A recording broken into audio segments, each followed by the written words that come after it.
Nous sommes remplis de Barbie au lieu d'avoir des bébés.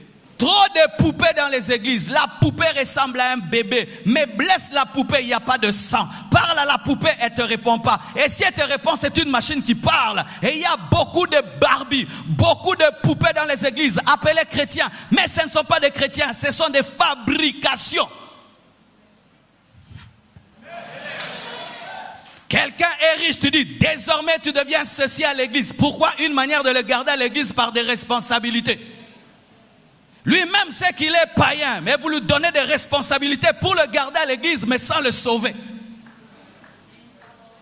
Donne-moi l'amen. Une diplomatie spirituelle. Vous savez que quelqu'un est païen, mais vous l'appelez frère. Notre frère musicien du monde. Notre frère musicien du monde. Il n'est pas votre frère. C'est une âme qu'il faut aimer et à qui il faut prêcher l'évangile. Il ne faut pas faire croire à quelqu'un qu'il est sauvé par diplomatie.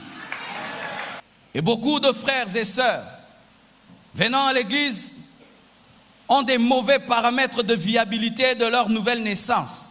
Ils pensent que s'ils vont à l'église, ça fait qu'ils sont nés de nouveau. Bien aimé, aller à l'église n'est pas un signe de nouvelle naissance parce que prendre un taxi et puis aller à l'église et s'asseoir, c'est facile. Alléluia. Est-ce que c'est difficile? Oh non, c'est pas difficile de faire 2 heures du temps assis sur une chaise, écouter quelqu'un et dire Amen. Alléluia. C'est pourquoi des fois nous ne parlons pas bien. Et écoutez un terme que nous avons lorsque nous allons évangéliser, nous posons la question, est-ce que tu pries? Amen. Hein? Est-ce que tu pries? Est-ce que tu vas à l'église? Bien aimé, c'est une mauvaise manière d'évangéliser.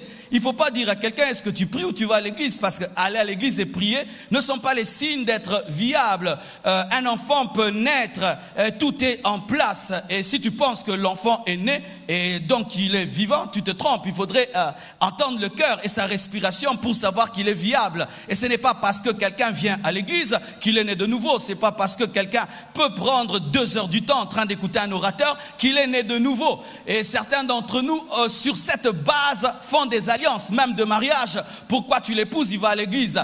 Il demande à un homme, si tu veux m'épouser, tu dois venir à l'église. Moi, je vais à l'église, tu dois venir à l'église. Eh ben, le païen, il commence à venir à l'église pendant 6 mois. Et puis tu dis, donc, comme il vient à l'église, je l'épouse. Bien aimé, venir à l'église n'est pas un signe de nouvelle naissance. Sinon, le Congo serait changé, transformé.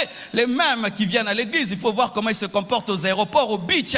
Il faut voir comment ils se comportent. Donc aller à l'église, bien aimé, n'est pas un signe de nouvelle naissance. Nicodème s'approchait de la loi, il s'approchait de la parole, mais il n'était pas né de nouveau. Alors si tu penses que parce que tu es venu ce dimanche à l'église, ça fait de toi un né de nouveau, tu te trompes.